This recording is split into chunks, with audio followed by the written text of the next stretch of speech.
Break time in a 1980s British playground arrived like a small daily eruption. The moment the doors swung open, children poured out in a roaring wave, jump ropes snapping against concrete and coats flapping in the wind. Chalk squares, drawn earlier in the morning, were already fading under a light drizzle. But that never stopped anyone from hopping across them with absolute determination. Packed coat pockets, rattled with marbles, stickers, and tiny novelty sweets traded like treasure. Muddy shoes skidded across the tarmac as younger pupils tried to keep up with the older ones who enforced their unwritten playground rules with nothing more than a look. It was noisy, messy, and brilliantly unpolished. And if you grew up in Britain back then, you'll remember the things teachers saw and simply chose not to notice.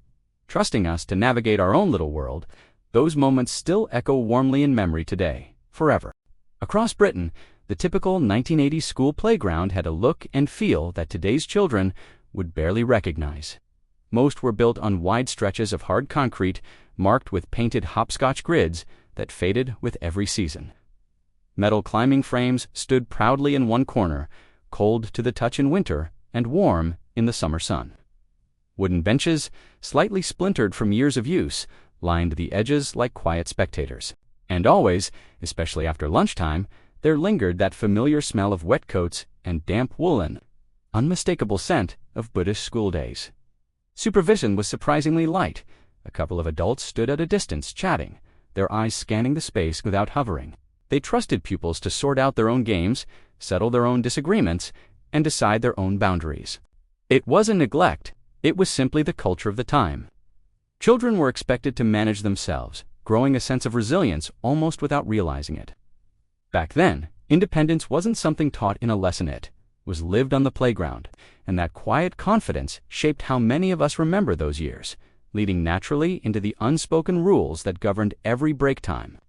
What made 1980s playgrounds truly unforgettable was NT written down anywhere it lived in the unspoken rules every child instinctively understood. Older year groups always claimed the far corners of the yard, treating them like sacred territory no younger pupil dared wander into without permission.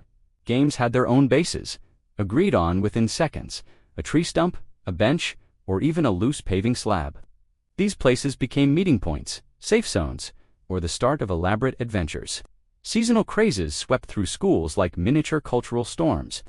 One month it was yo-yo tricks, the next it was trading novelty sweets, collecting marbles, or testing the strength of prized conquerors. Cues for the climbing frame stretched across the yard, each child quietly enforcing the order with surprising fairness. And when a spontaneous football match began, coat sleeves were pulled off and used as makeshift goalposts, fluttering on the concrete like tiny flags. From a distance, teachers watched the rapid movement, the noise, the negotiations, yet rarely stepped in. They trusted us to manage our own systems, solve our own disagreements, and shape our own tiny society. And that trust laid the groundwork for the even wilder behaviors that defined 80s break time. Some of the most unforgettable moments of 1980s break times came from the behaviors teachers quietly pretended not to notice. You could always spot the bravest children climbing to the very top rung of the metal frame, pausing for a heartbeat, then leaping down with arms spread wide as if performing in their own daring show. Nearby, whole groups acted out dramatic story games, complete with chase scenes, whispered alliances, and improvised plots that shifted every few minutes. Grass banks became natural slides after a morning drizzle, and children returned to class proudly streaked with mud, as if wearing badges of adventure. Then there were the skipping rope routines, huge, sweeping arcs powered by 2 determined classmates, while 10 others timed their jumps to perfection.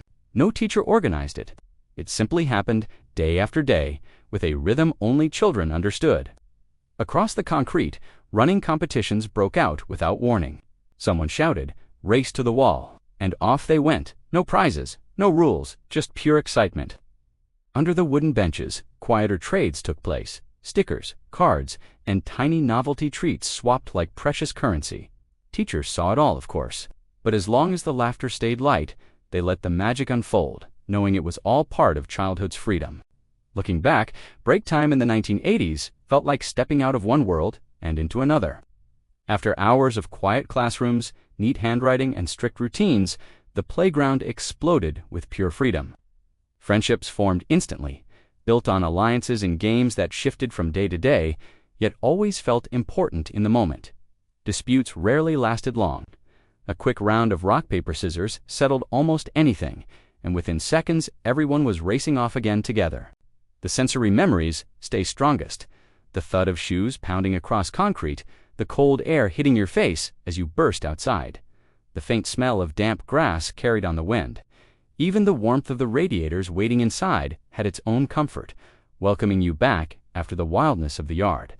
And then came the whistle, a single sound that signaled the end of another tiny adventure, pulling us back into lines and quiet corridors.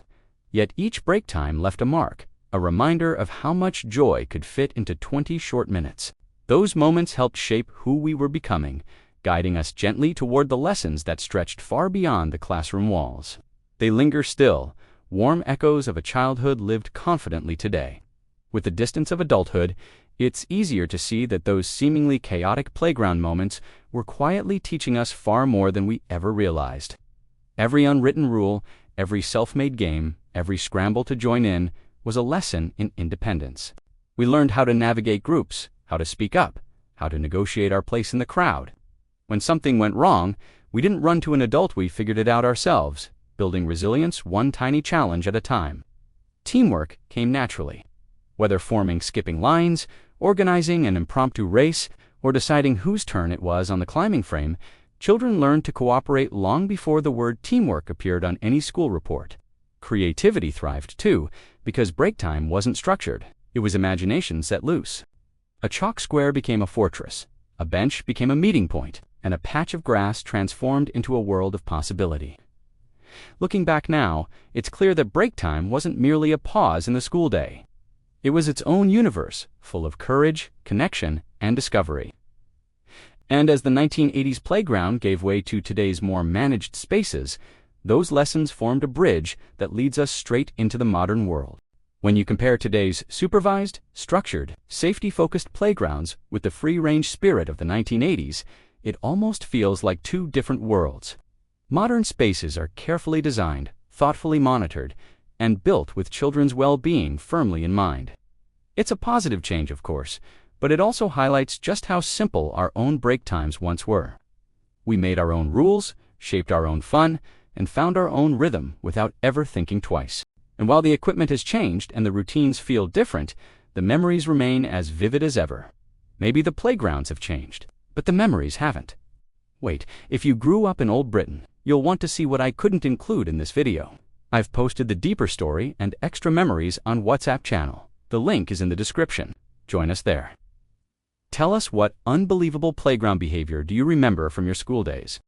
For more of these unbelievable memories, tap the video on your screen. The 1970s stories are something else. Don't forget to subscribe.